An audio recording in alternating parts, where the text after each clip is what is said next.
বাংলাদেশে ৩টা জিনিস সবচেয়ে কঠিন। ১. প্রেমে টিকে থাকা। ২. চাকরি পাওয়া। আর ৩. ধার দেওয়া টাকা ফিরে পাওয়া। বিশ্বাস না হলে যার কাছে টাকা পান তারে ফোন দেন।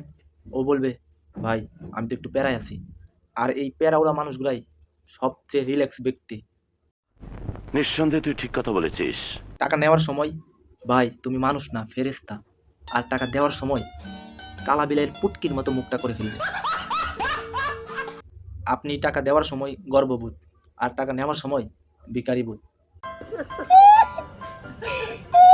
এক ধরনের পাবলিক আছে যাদেরকে যদি আপনি টাকা ধার দেন তাহলে আপনি নিজেই বিপদে পড়ে যাবেন।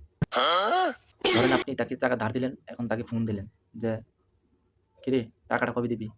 তার রিয়াকশনটা ঠিক এরকম হবে, কি রে তোর টাকা কি আমি খেয়ে ফেলবো, তোর টাকা তো আমি দিয়ে দেবো, সামান্য কয়টা টাকার জন্য বারবার কল দিচ্ছিস, তোর টাকা দিয়ে দেবো রে, দিয়ে দেবো, খাবো না, খেয়ে ফেলবো না, টাকা দিয়ে দেবো, তুই চিন্তা করিস না। তো আমার বন্ধু নিলয় একদিন এসে আমার বলতেছে যে দোস্ত আমার ১,০০০ টাকা খুবই দরকার, খুবই দরকার, একটা বিপদে পড়ে গেছি, মানে তুই দিয়ে আমি তোকে কালকে দিয়ে দেবো, মানে শিওর কালকে দিয়ে দেবো, খুবই দরকার, এত দরকার না হলে আমি তোর কাছে চাইতাম না। তো ও এমন ভাবে বলতেছে যে ও আসলে বিপদে আছে। তো আমি ভাবলাম যে হয়তো ও বিপদে আছে, তাই আমি আমার কাছে টাকা ছিল, আমি ১,০০০ টাকা দিয়ে দিছি। তো দেওয়ার পর থেকেই গায়েব, আমার বন্ধু নিলেই গায়েব। ফেসবুক, মেসেঞ্জার, হোয়াটসঅ্যাপ, ইনস্টাগ্রাম, কোনো জায়গাতেই তার পাত্তা নাই। তার ঠিক ১ মাস পর তার সাথে আমার কাকতালীয়ভাবে দেখা হয়ে গেছে। আমি ওরে কইলাম যে কিরে দোস্ত তোর দিয়ে কোনো খবর নাই।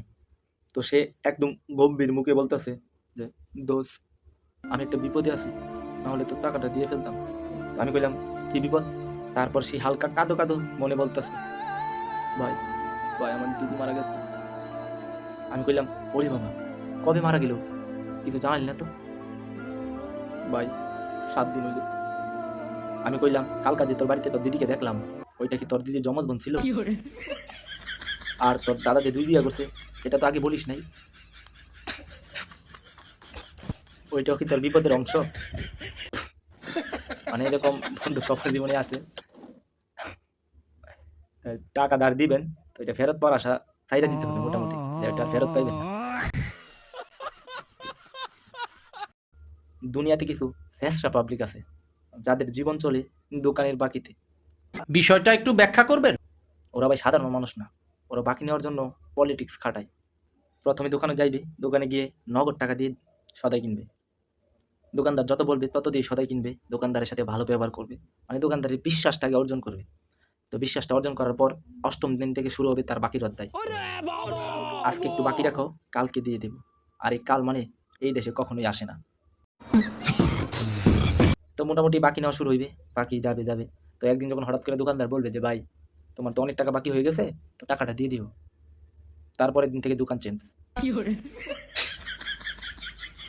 শুধু তাই না, মানুষের কাছে গিয়ে বলবে না ওই দোকানদার ভালো না, তেল কম দেয়, নাপ ভালো না, এই সেই আরো কত কিছু। তারপর যাবে নতুন দোকানে, কারণ পৃথিবীতে তো দোকানের অভাব নাই। নতুন দোকানে গিয়েও সেম পলিটিক্স। প্রথমে নগদ টাকা দিয়ে জিনিস কিনবে, ৮ম দিন থেকে বাকি শুরু, তারপর আবার দোকান চেঞ্জ। তাদের জীবন এইভাবেই চলে।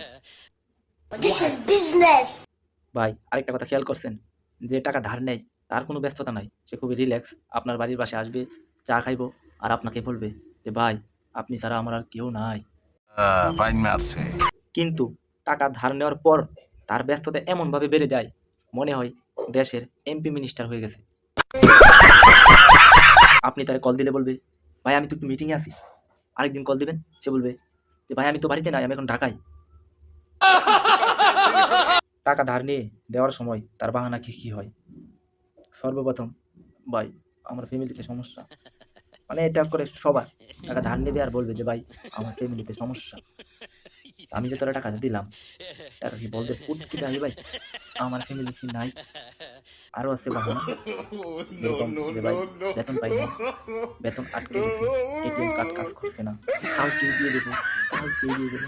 ভাই একজনকে টাকা দিয়েছিলাম, ও দিনই তোরে দিয়ে দেবো, ও বলছে দিবে একটু পরে, পরে আইনা তোরে দিয়ে দেবে। বর্তমানে কিছু পাবলিক আছে যারা রাত ২টা থেকে ৩টার পরে ভয়ঙ্কর বিপদে পড়ে, তাদের দরকার ২-৩০০ টাকা, শুধুই ২-৩০০ টাকা, সেটা ওরা ২ থেকে ৩টার পরে। তো ভালো করে খোঁজখবর নিয়ে দেখলাম তারা আসলে মোবাইলের ভিতরে বেইমান ওরাই। বেমান, বাপের টাকা উড়ায় না, বেমান উড়ায়। তো বন্ধুরা, আজকের ভিডিও এতটুকুই। ভিডিওটা যদি একটু ভালো লেগে থাকে তাহলে একটা লাইক করে দিও। তোমার বন্ধু বান্ধব এক্স ওয়াই জেড সবার কাছে ভিডিওটা শেয়ার করে দিও। আর চ্যানেলটা এতটা গুরুত্বপূর্ণ না যে তোমায় সাবস্ক্রাইব করতে হবে। ভিডিও পুরোটা দেখছো এটা অনেক। তো আজ আমি যাচ্ছি না, ফিরে আসবো পরিমণির মতো ঠিক আগামী রবিবার রাত ৮টায়। দেখা হচ্ছে সবার সাথে। Tata, good bye.